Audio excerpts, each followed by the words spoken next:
Good morning students and welcome to class 8. Today we are going to start a new chapter of the history portion, chapter number 8, women, caste and the reforms. So बच्चों इस class के अंदर इस chapter में हम लोग आज से 200 ईयर अगो इंडिया के अंदर जो सोशल स्ट्रक्चर था सोसाइटी का, किस तरह का कास्ट सिस्टम था, वुमेन्स की कंडीशन क्या थी हमारे कंट्री में और धीरे धीरे किस तरह से रिफॉर्म्स हुए, किस तरह से सुधार हुए, कास्ट सिस्टम में नया जो चेंज हमको देखने को आया वो किस तरह से शुरू हुआ।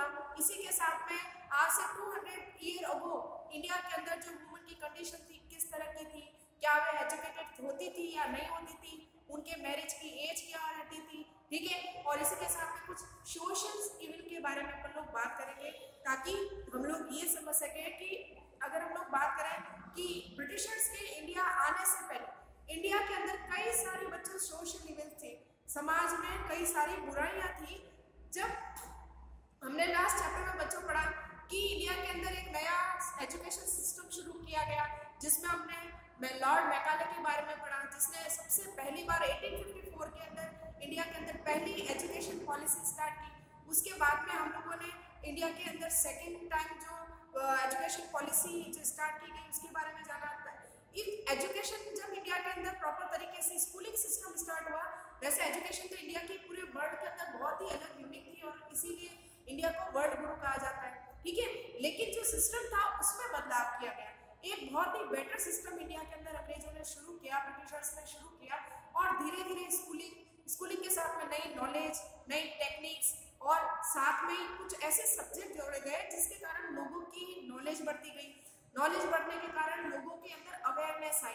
बच्चों जब हम लोग पढ़ते हैं, एजुकेशन का मतलब सिर्फ किताबों को पढ़ना नहीं होता बच्चों, एजुकेशन का मतलब होता है कि उस किताबी ज्ञान को या जो चीज हम पढ़ रहे हैं उसने हमारे दिमाग को कितना बदला, है ना, हमारे थॉट्स को कितना बदला। जो बदलाव हमको पढ़ने के बाद आता है वो सही मायने में एजुकेशन होती है, ठीक है। तो एजुकेशन इंसान की मेंटली चेंजेस से रिलेटेड है, मतलब हमारे दिमाग को, हमारी थॉट्स को बदलता है, हमारे विचार करने की जो पावर है उसमें बदलाव लाता है। तो जब इंडिया के अंदर नया एजुकेशन सिस्टम आया, नई एजुकेशन पॉलिसी आई, कुछ ऐसे सब्जेक्ट ऐड किए गए जो ज़्यादा प्रैक्टिकल थे, ज़्यादा साइंटिफिक थे, ठीक है। और इस तरह से न्यूज़पेपर, मैगजीन्स और स्कूल के अंदर जो टेक्स्ट बुक लगाई गई उससे धीरे धीरे लोगों के अंदर नॉलेज आती गई और इसी के कारण बदलाव शुरू हुआ। अब बच्चों जैसे सबसे पहली बात हम लोग देखते हैं कि आज हमारी सोसाइटी के अंदर हम लोग बात करते हैं इक्वालिटी की, है ना। आज आप कोई स्कूल देख लीजिए, लड़का और लड़की, है ना, जो बॉय और जो गर्ल है वो साथ में पढ़ती है, इसी के साथ में जॉब करती है। मोस्टली हम लोग देखते हैं कि जैसे एजुकेशन पूरी होती है और जो बच्चे होते हैं वो कोई ना कोई जॉब के अंदर इन्वॉल्व हो जाते हैं, ठीक है। इसी के साथ में हम लोग देखते हैं धीरे धीरे आजकल जो कास्ट सिस्टम है, जो किसी समय में बहुत ही रिगिड सिस्टम हुआ करता था, स्ट्रिक्टली सोसाइटी के अंदर जाति व्यवस्था को लोग फॉलो करते थे, है ना, कि भाई ये इस जाति के लोग जो हैं वो हायर कास्ट के हैं, ये लोअर कास्ट के हैं, नीची जाति के लोग हैं। और आज भी हम लोग कहीं कहीं ये चीजें अपनी रूटीन लाइफ में देखते भी है ना। और इसी तरह से किसी समय में हम लोग कह सकते हैं कि कास्ट और इनइक्वालिटी बहुत ज्यादा थी। आज के समय में देखिए बच्चों कि धीरे धीरे जो कास्ट का जो रिगिड सिस्टम है वो धीरे धीरे खत्म हो रहा है, ठीक है। इसी के साथ में देखते हैं कि पहले एजुकेशन को लेकर लोग ज़्यादा अवेयर नहीं थे, लेकिन आज लड़का और लड़की इक्वल तरीके से पढ़ते हैं, जॉब करते हैं, इक्वल राइट्स हैं। आज की तारीख में लड़कियों को भी और वुमेन को भी इक्वल राइट होता है अपने फादर की प्रॉपर्टी में, जो पहले नहीं होता था। तो आज जो है बच्चों जमाना बहुत बदल चुका है, टाइम बहुत आगे निकल गया है। हम लोगों ने अपनी सोसाइटी के अंदर या अपने आसपास कई सारे चेंजेस कर दिए हैं, अपनी सोच को बदला है और हम लोग आगे बढ़ गए। लेकिन अगर हम लोग बात करें आज से 200 ईयर अगो तो कंडीशंस बहुत ही ज़्यादा वर्स थी, बहुत ही बुरी कंडीशन थी सोसाइटी की। अगर हम बात करें तो कास्ट सिस्टम की बात करें तो वुमेन सेक्शन की बात करें तो, है ना। लेकिन धीरे धीरे इसमें बदलाव हुआ। तो अगर आज से 200 ईयर अगो की बात करें तो कुछ सोशल इवेंट या हमारे सोसाइटी का जो स्ट्रक्चर था वो किस तरह का था, सबसे पहले वो जानेंगे, ठीक है। तो देखिए बच्चों आज से 200 ईयर्स अगो की हम लोग बात करें, 200 साल मतलब अंग्रेजों का इंडिया में आकर राज करने से लेकर 200 ईयर जो है वो हम लोग जानेंगे, ठीक है। तो सबसे पहले देखें चिल्ड्रन वर मैरिड, आपको भी पता है जिसको हम कहते हैं बाल विवाह, छोटी सी एज में बच्चों की शादी कर दी जाती थी, ठीक है ना। और इतनी छोटी एज में शादी की जाती थी कि उन लोगों को खुद की समझ में नहीं होती थी कि हम लोगों को क्या चीज आगे जाके करनी है, किस तरह से पढ़ना है या नहीं पढ़ना है, किस तरह से काम करना। जब बच्चों की खुद की जो पेरेंट्स जब बच्चों की देखभाल कर रहे थे उस उम्र के अंदर बच्चों की शादी कर दी जाती थी, ठीक है। दूसरी चीज देखें, the woman have no right to education, no right in the property. और समाज के अंदर सबसे बुरी जो स्थिति थी बच्चों वो थी वुमेन की, औरतों की, लड़कियों की, है ना। क्योंकि इन लोगों को एजुकेशन का राइट नहीं था, पढ़ने का अधिकार नहीं था। पैदा होने के बाद में लड़की जब थोड़ी सी बड़ी होती थी तो उसे सिर्फ एक ही चीज सिखाई जाती थी कि घर को संभालना है, चूल्हा चौका करना है, खाना पकाना है, कपड़े धोने हैं, बर्तन मांजने हैं, घर को संभालना है, ठीक है। और इसी कारण जब ये बच्चियां जो थी वो एजुकेटेड नहीं हो पाती थी, मतलब पढ़ाई लिखाई से इनका कोई रिलेशन नहीं था। दूसरी तरफ लड़कियों को बोझ समझा जाता था, ठीक है। और पेरेंट्स को लगता था कि लड़की जो है बड़ी होकर शादी करके अपने घर चली जाएगी, इसीलिए उनको अपने फादर की प्रॉपर्टी में कोई राइट नहीं होता था, पिता की संपत्ति पर बेटे का अधिकार होता था, ठीक है। तो ये कुछ चीजें थी जो आज से 200 साल पहले लागू की गई। एक सबसे बड़ी बुराई वुमन को लेकर औरतों को लेकर सती सिस्टम। अब बच्चों ये सती सिस्टम होता क्या है, तो देखिए जब किसी वुमन का हस्बैंड है ना की डेथ हो जाती थी तो अगर वो अपनी इच्छा से अपने हस्बैंड की फाइनल पेड पर अगर जाकर बैठ जाती है या पति के साथ जिंदा जला दी जाती है या अपनी इच्छा से वो उस फाइनल पेड के अंदर एंटर करती है तो उसे सती की तरह माना जाता था और पूरे समाज में उसको सती की तरह उसकी पूजा होती थी, मतलब लोग उसको महान मानते थे। जो औरतें पति की डेथ के बाद में उसकी अर्थी पर बैठकर खुद अपनी इच्छा से जल जाती थी, ठीक है। और यही नहीं, इसके अलावा बच्चों नॉर्थ इंडिया के अंदर तो यहाँ तक कस्टम था कि पति की डेथ होने के बाद में अगर कोई औरत मना कर दे कि मुझे उस अर्थी पर बैठकर नहीं चलना तो लोग उसको जलती हुई जो चिता थी वो चिता के अंदर उस फनल के अंदर धक्का देकर फेंकते थे और साथ में उस औरत की चीख पुकार जो है वो बड़ी दर्दनाक होती थी। तो उसकी आवाज को दबाने के लिए कई सारे ढोल नगाड़े जो थे उसके जो पति की अर्थी होती थी या जो चिता जलती थी आग की उसके पास में ढोल नगाड़े जोर जोर से बजाए जाते थे ताकि उन ढोल नगाड़ों की आवाज में उन औरतों की जो उस औरत की जो आवाज है जो चीखने की चिल्लाने की वो दब जाए, ठीक है। तो इस तरह का रिगिड सिस्टम इंडिया के अंदर था वुमेन के लिए कि एक औरत को जीने का कोई अधिकार नहीं है, अगर उसका पति मर चुका है तो औरत को भी अपनी इच्छा से पति की चिता के साथ जल जाना चाहिए। तो जो अपनी इच्छा से जल जाती थी उनको क्या कहते थे, सती कहते थे। तो बच्चों यहाँ आपका ये क्वेश्चन बनता है, ठीक है, सती को लेकर। अब देखिए बच्चों कि सती सिस्टम था the widows were praised if they choose the death by the burning themselves on the funeral pyre of their husbands। अगर कोई विडो हस्बैंड की डेथ हो गई है उसके बाद में अगर कोई औरत अपनी इच्छा से अपने पति की चिता पर जलती है तो लोग उसकी पूजा करते थे और उसको सती कहते थे, मतलब बहुत महान मानते थे।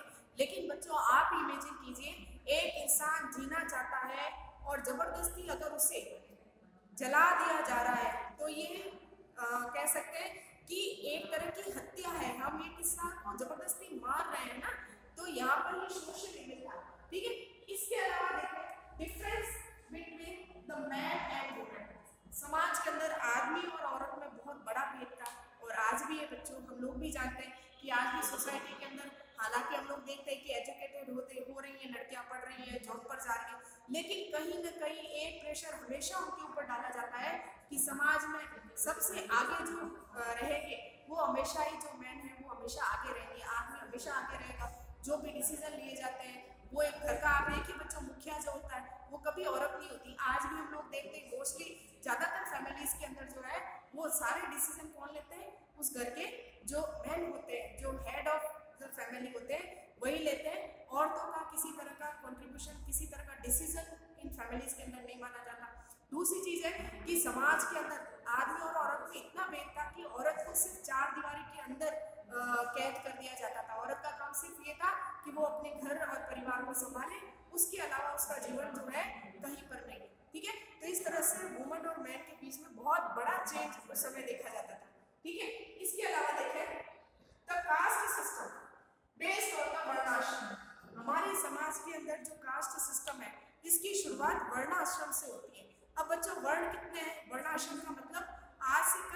हजारों साल पहले बच्चों आप देखिए, अगर आपने पढ़ा हो तो हमारे इंडिया के जो ग्रेट एपिक्स हैं, जो वेदास हैं, जो उपनिषदास हैं, उसके अंदर बताया गया है कि पहले जाति व्यवस्था नहीं थी। इंसान जो है या सोसाइटी समाज जो है वो 4 भागों में बटा हुआ था। ठीक है, सबसे पहला जो कैटेगरी थी है ना, उसे कहते थे क्षत्रिय, सेकंड आते थे ब्राह्मण्स, फिर आते थे वैश्यास, फिर आते थे शूद्रास। ठीक है, तो इस तरह से वर्णाश्रम में 4 डिवीजन किए गए सोसाइटी के, समाज में 4 तरह के लोग माने गए। ठीक है, जो क्षत्रिय होते थे उनका काम होता था युद्ध लड़ना, देश की सेवा करना। जो ब्राह्मण्स होते थे वो एज ए टीचर की तरह होते थे, टीचिंग कराना, लर्निंग करना, ये सारी चीजें। और जो वैश्यास होते थे उनका काम होता था बिजनेस करना, ट्रेड करना, कम्युनिकेशन, ये ट्रेड और कॉमर्स से रिलेटेड। ठीक है, इसके अलावा सबसे लोअर कास्ट या सबसे लोअर जो कैटेगरी थी वो होती थी बच्चों शूद्रास। शूद्रास वे लोग थे जिनका काम क्षत्रिय, वैश्य और ब्राह्मण्स की सेवा करना होता था। ठीक है, और आगे जाके इन्हीं शूद्रास को हम लोगों ने अनटचेबल कह दिया, मतलब अछूत जाति मान लिया। समाज के अंदर नीची जाति जिसे हम कहते हैं, ये वही लोग थे जिनको हमने नीची जाति का मान लिया, हमने कह दिया ये अनटचेबल है। छुआछूत जिसको कहते हैं, ये सारे कस्टम यहाँ से शुरू हुए। तो अचानक से नहीं हुआ, ये बहुत बड़ा चेंज था। तो सोसाइटी के अंदर वर्णाश्रम सिस्टम, कास्ट सिस्टम जो था वो वर्णाश्रम पर बेस्ड हुआ। धीरे धीरे समाज के अंदर जाति व्यवस्था आई, फिर कास्ट के नाम पर लोगों में भेदभाव शुरू हुए। ऊंची जाति, नीची जाति, अनटचेबल है, अछूत है, ये तो दलित है, ये एससी है, ये एसटी है ना। तो इस तरह से हम लोगों ने समाज के अंदर, सोसाइटी के अंदर कास्ट सिस्टम को लेकर बहुत ही रिगिड पॉलिसी बनाना शुरू कर दिया। ठीक है, इसके अलावा देखें the bottom caste were treated as untouchable. Bottom caste का मतलब मैंने अभी बताया बच्चों आपको, शूद्रास। शूद्रास मतलब शूद्र जाति के लोग, शूद्र मतलब जिनको छूना भी पाप होता है, ऐसा मानते थे लोग, है ना। ये वो लोग थे जिनको समाज के अंदर किसी प्रॉपर शहर या गांव से दूर जाकर रहना पड़ता था। ठीक है, ये अछूत माने जाते थे, नीची जाति के माने जाते थे। तो ये अनटचेबिलिटी जो थी आज से 200 ईयर पहले हमारे इंडिया के अंदर देखने को मिलती है। ठीक है, जिसका रिजल्ट हम लोग आज भी देखते हैं कि जब हमारा इंडिया को जब फ्रीडम मिली और जब बच्चों हमारा कॉन्स्टिट्यूशन बनकर स्टार्ट हुआ, तो कॉन्स्टिट्यूशन के अंदर अनटचेबिलिटी को प्रोहिबिट किया गया। ठीक है, इक्वालिटी को अपनाया गया। मतलब हम लोगों ने कॉन्स्टिट्यूशन पढ़ा है और बहुत डीपली मैंने आपको बताया था कि हमारी कंट्री में आज भी इक्वालिटी को कॉन्स्टिट्यूशनली फॉलो किया जाता है। मतलब हम सब एक है, कोई ना तो हायर कास्ट है ना ही कोई लोअर कास्ट है। तो इस तरह का डिस्क्रिमिनेशन हम लोगों को करने का कोई राइट नहीं बनता। ठीक है, इसी के साथ में अगर हम लोग बात करें कि वर्किंग टुवर्ड्स चेंज, ये आपके एक और सब टॉपिक है। वर्किंग टुवर्ड्स चेंज का मतलब है कि जब इंडिया के अंदर ब्रिटिशर्स आए, और अभी मैंने स्टार्टिंग में बात की है कि इंडिया के अंदर नई एजुकेशन पॉलिसी स्टार्ट की गई, शिक्षा की नई नीति आई, स्कूल सिस्टम स्टार्ट हुआ, वेस्टर्न एजुकेशन को इंडिया में शुरू किया गया। मतलब वो एजुकेशन जो इंग्लैंड या दूसरे यूरोपियन कंट्रीज के अंदर दी जा रही थी, जो ज़्यादा साइंटिफिक थी, ज़्यादा प्रैक्टिकल थी, इस तरह के एजुकेशन सिस्टम को हमारे देश में शुरू किया गया। और जब लोगों ने इस एजुकेशन सिस्टम के अकॉर्डिंग पढ़ना शुरू किया तो लोगों की नॉलेज बढ़ी और लोगों को ये लगना लगा कि इंडिया का कल्चर बहुत रिच कल्चर है, लेकिन फिर भी यहाँ के इंडिया के कस्टम्स के अंदर जो है बहुत सारी बुराइयां हैं और समाज में इन बुराइयों को, इन सोशल इविल्स को दूर करना बहुत ज़रूरी है। ठीक है, क्योंकि इंडिया का एक बच्चों बहुत ही गोल्डन पास्ट रहा है। ठीक है, और इस गोल्डन पास्ट को हम लोग तभी आगे तक ले जा सकते हैं तब जब हमारी सोसाइटी के अंदर, हमारे कल्चर के अंदर जो बुराइयां हैं उनको हम दूर कर दें। ठीक है, अगर बच्चों समाज के अंदर बुराइयां बढ़ेगी तो क्या होगा, वो समाज, वो सोसाइटी ज़्यादा टाइम तक सर्वाइव नहीं कर पाती है। एक समय ऐसा आता है कि वो सोशल कल्चर डेक्लाइन तक चला जाता है, खत्म हो जाता है। ठीक है, तो इसी कारण से इंडिया के education system, social system, political system के अंदर कई सारे सुधार, कई सारे रिफॉर्म्स शुरू किए गए। और इस रिफॉर्म्स को इंडिया के अंदर, इन सोशल रिफॉर्म्स को शुरू करने वाले फर्स्ट पर्सन जो थे बच्चों, वो थे राजा राम मोहन राय। ठीक है, राजा राम मोहन राय जो थे इंडिया के पहले रिफॉर्मर्स माने जाते हैं, सोशल रिफॉर्मर माने जाते हैं। अब बच्चों, रिफॉर्मर का मतलब होता है सुधारक। जिसने समाज के अंदर सुधार किया। तो सबसे पहली चीज है कि इन्होंने अपनी रियल लाइफ के अंदर सती सिस्टम को देखा था। इनकी जो भाभी थी, मतलब इनके भाई की जो वाइफ थी, वो इनके भाई के साथ में सती हो गई। और जब इन्होंने अपनी भाभी को अपने आंखों के सामने जिंदा जलते हुए देखा, उसी समय इन्होंने तय कर लिया कि वो इस इंडिया के अंदर से, भारत के अंदर से इस सिस्टम को हमेशा के लिए खत्म कर देंगे। और इन्होंने इनका साथ दिया ब्रिटिशर्स ने। ये जो ब्रिटिश गवर्नमेंट थी, उनके सपोर्ट के कारण 1829 में सती सिस्टम पर कानून बनाया गया और सती सिस्टम को भारत के अंदर इलीगल बना दिया गया, मतलब गैर कानूनी बना दिया गया। अगर किसी को सती बनाया जाता है, किसी औरत को उसके पति की चिता के साथ में जबरदस्ती जिंदा जलाया जा रहा है, चाहे वो अपनी इच्छा से भी जल रही है, तो भी वो गैर कानूनी है। ठीक है, तो इस तरह से राजा राममोहन राय जो थे, इनका मानना था कि इंडिया के कस्टम को चेंज करना बहुत जरूरी है, इंडिया के सोशल स्ट्रक्चर को चेंज करना बहुत जरूरी है। ठीक है, और इसी के कारण इन्होंने वेस्टर्न एजुकेशन को सपोर्ट किया।